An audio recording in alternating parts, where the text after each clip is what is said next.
तो भाई ये मैं क्या देख रहा हूँ द फील्ड के जो जेका फाटू में। तो फाइनली आज की राह ख़त्म हो चुकी है और आज की राह बहुत कमाल की थी। हमें बहुत अच्छे सेगमेंट देखने को मिले। रोमन रेंस और जेका फाटू को सेगमेंट भी देखने को मिला, ऐसे थोड़ी और कॉन्ट्रैक्ट का सेगमेंट भी देखने को मिला और वो कमाल के मैचेस हुए आज। तो शुरू करते हैं बिना किसी देर के। तो शो की शुरुआत होने से पहले हमें रोमन रेंस दिखाए जाते रोमन रेंस जिमी यूसो जे उस से जेका फाटू को ध्यान लगाने की बात कर रहे होते हैं, जिससे जिमी यूसो तो एग्री करते हैं। लेकिन जे उसो का हमें मूड देखने को मिला। जे उसो इससे नाखुश थे। देखना है बाकी कहानी में क्या होता है। खैर शो की शुरुआत होती है सेथ रोलिंस से। सेथ रोलिंस रिंग की तरफ आते हैं। सेथ रोलिंस कहते हैं कि ब्रॉन ब्रेकर, तुझे मैं कंपनी में लाया और तूने मेरे साथ ये हाल किया, मुझे बिट्रेल किया, तेरी हिम्मत कैसे, क्यों किया तूने ये। और ये सवाल कर ही रहे होते हैं कि सेथ रोलिंस ब्रॉन ब्रेकर को बुलाते हैं। ब्रॉन ब्रेकर आते हैं। ब्रॉन ब्रेकर कहते हैं कि मैंने देखा कि बिलियन तेरी वजह से टूट रही थी, इसी वजह से मैंने तुझे साइड पे किया और अपने बिलियन को संभाला। सेथ रोलिंस कहते हैं कि मैं तुझे इस कंपनी में लाया लेकिन तूने मेरे साथ ये सलूक किया। ब्रॉन ब्रेकर कहते हैं मैंने नहीं किया क्योंकि मैं हूँ नंबर 1 सुपरस्टार इस कंपनी का। फिर बात घुमा फिरा के बात आती है मैच पर। सेथ रोलिंस कहते हैं कि बैकलैश में हमारा फैसला हो जाएगा। दोस्तों अब इनका मैच बैकलैश के लिए कंफर्म हो चुका है। फिर दोस्तों हमें ऊसक और बंटा का मैच देखने को मिलता है, जिसमें बंटा रोल अप से जीत जाते हैं। बाद में ईदन पे बंटा पर अटैक कर देते हैं, लेकिन बंटा की मदद के लिए वहाँ पर जवान एवंस आते हैं। अब ये दो टीमें हो चुकी हैं, पेंटा और जवान एवंस और रूसेफ और ईथन पेज। दोनों का शायद अगले हफ्ते टैग की मैच भी हो सकता है। खैर उसके बाद बैकलिंच आती हैं। बैकलिंच माइक पर आती हैं, बोलती हैं कि मैंने एक भी मैच आज तक रेसलमेनिया में नहीं हारी। जी बोल रही होती हैं कि आगे से ही उसका आ जाती हैं और बात को माफिया कर इनका मैच हो जाए। इसका मैच होता है उसका और बैकलिंच का, जिसमें आस्का इंटरफेयर करती है, जिसकी वजह से ई उसका मैच को हार लेती है और बैकलिंच मैच को जीत जाती है। बाद में आस्का ये उसका पर अटैक करती है, जिसकी वजह से अब ये उसका और आस्का का मैच बैकलैश के लिए कंफर्म हो चुका है। तो दोस्तों दो मैच बैकलैश के लिए कंफर्म हो चुके हैं, जिनमें से एक मैच तो कमाल का है, Bron Breakker versus Seth Rollins. फिर उसके बाद शो पर आते हैं जो हेनरी, मैंने आपको बताया था कि इनका कॉन्सर्ट होगा, वो शो पर आते हैं, गाना गाते हैं, जिसकी समझ तो मुझे कुछ नहीं आया लेकिन वाइब थी उसकी अच्छी खासी। गाना गा रहे होते हैं लेकिन वहाँ पर इंटरप्ट करने आ जाते हैं लोगन पाल आते हैं, कहते हैं कि साले तेरी हिम्मत कैसे, तू इस शो पर आने की तेरी हिम्मत कैसे हुई, ये हमारा शो है, ये विलियम का शो है, ये देख हमारे पास टैग टीम चैंपियनशिप है, तू कैसे आ सकता है इस रिंग पे। फिर जो एंट्री कहते हैं कि मुझे कोई फ़र्क नहीं पड़ता। ये सुनकर ऑस्टिन फ्यूरी जो एंट्री पर अटैक कर लेते हैं, जिस वजह जो एंट्री को भी गुस्से चढ़ जाता है। जो एंट्री भी अटैक करते हैं लेकिन जो एंट्री कुछ कर नहीं पाते और उनकी मदद के लिए फिर आते हैं स्ट्रीट प्रॉफिट्स।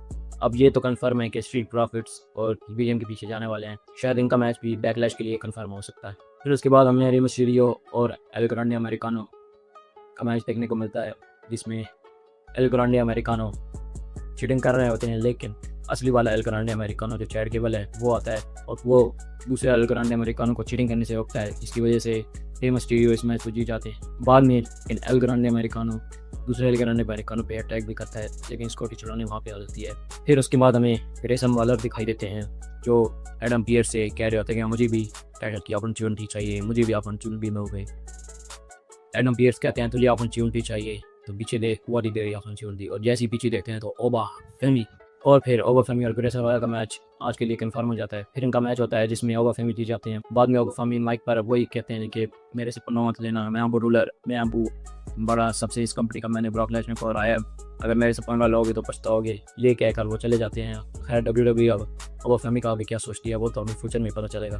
फिर उसके बाद फिर हमें बेली और लायरा बल्गेरिया का मैच देखने को मिलता है रॉक्सिन परेस और रकेल रोड्रिगेज के साथ, जिसमें लिव मॉर्गन इंटरफेयर करती है, जिसकी वजह से कैल रोड्रिगेज और रॉक्सिन परेस इस मैच को जीत जाती है। फिर उसके बाद आता है मेन इवेंट। रोमन रेंस आते हैं शो पर। रोमन रेंस कहते हैं कि जब से ये टाइटल आया है इसको कोई इज्जत नहीं दी गई, इसको आज तक रेसलमेनिया में मेन इवेंट नहीं मिला, लेकिन जब मैं रॉयल रंबल जीता मैंने इस टाइटल के लिए रेसलमेनिया में चैलेंज किया सीएम पंक को, इस टाइटल को नाइट 2 में मेन इवेंट मिला और आगे भी जब तक मैं हूँ मिलता रहेगा मेन इवेंट। ये जितने भी पीछे सुपरस्टार आए हैं इस टाइटल को होल्ड किया है जिसने। रोमन रेंस कहते हैं जिस तरह मैंने अनडिस्प्यूटेड टाइटल को रेलिवेंट बनाया, उसकी इज्जत बनाई, इसी तरह मैं वर्ल्ड हैवीवेट चैंपियनशिप की भी इज्जत बनाऊंगा। और फिर रोमन रेंस इस शहर में आए होते हैं, शहर को बोलते हैं कि एक्नॉलेज करो, और फिर तभी वहाँ में जेका फाटू देखने को मिलते हैं। जेका फाटू आते हैं। रोमन रेंस कहते हैं जेका फाटू मैंने तुझे हफ्ते का वक्त दिया था तुझे सोचने के लिए, क्या तू मुझे, अब मैं तेरे से आखिरी दफ़ा पूछता हूँ क्या तू मुझे बैकलैश के लिए चैलेंज करेगा? फाटू कहते हैं कि मुझे ये बैकलैश के लिए चैलेंज नहीं करना, मुझे ये टाइटल चाहिए। जेका फाटू जब ये कहते हैं तो रोमन रेंस जेका फाटू की बेइज्जती करना शुरू कर देते हैं। जेका फाटू को बुरा भला कहना शुरू कर देते हैं। रोमन रेंस कहते हैं कि तू मेरी वजह से इस कंपनी में आया, लेकिन फिर जेका फाटू कहते हैं कि मैं सोलो सिक्वा की वजह से कंपनी में आया, मुझे सोलो सिक्वा कंपनी में लाया। तब दोस्तों ये मोमेंट देख के मैं हैरान हो चुका था कि इस स्टोरी में सोलो सिक्वा को मेंशन किया जा रहा है कि शायद सोलो सिक्वा का एक बेहतरीन किरदार होगा स्टोरी में। तो हमें सोलो सिक्वा का भी कोई इंटरफेरेंस देखने को मिल सकती है इस मैच में। फिर रोमन रेंस कहते हैं तू क्या कह रहा है कि सोलो सिक्वा तुझे लाया है? तू पहले कहानी को थोड़ा पीछे ला और देख सोलो सिक्वा को कौन लाया इस कंपनी में। सोलो सिक्वा को मैं लाया हूँ जो काम करता था दुकानों में, मैं उसको लाया हूँ इस कंपनी में।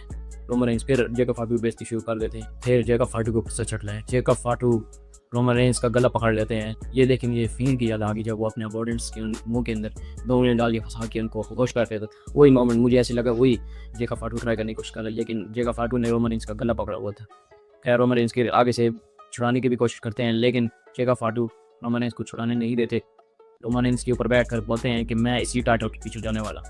खैर ये बोलकर जेका फाटू वहाँ से चले जाते हैं, लेकिन फिर रोमन रेंस पीछे से बोलते हैं कि मैं तुझे देखूंगा बैकलैश में। यहीं से जेका फाटू वर्सेस रोमन रेंस का मैच ऑफिशियल हो गया बैकलैश के लिए। तो दोस्तों 3 मैच बैकलैश के लिए ऑफिशियल हो चुके हैं। एक Seth Rollins versus Bron Breakker, ये मैच देखने वाला होगा। और दूसरा इसमें शायद मुझे लगता है कि इसमें रिटर्न होने वाला है ब्रॉन रेंस का। मुझे कुछ ऐसा लगता है कि इसमें कुछ ना कुछ तो होने वाला है मैच। और दूसरा मैच है आस्का वर्सेस इयो स्काई का। ये मैच एक नॉर्मल मैच है। बाकी रोमन रेंस और जेका फाटू का मैच भी ऑफिशियल हो चुका है, ये मैच भी देखने वाला है। बाकी 2-3 और मैचेस ऑफिशियल होंगे। बाकी WWE ने रेसलमेनिया के बाद से अभी तक तो हर शो अच्छे भी है।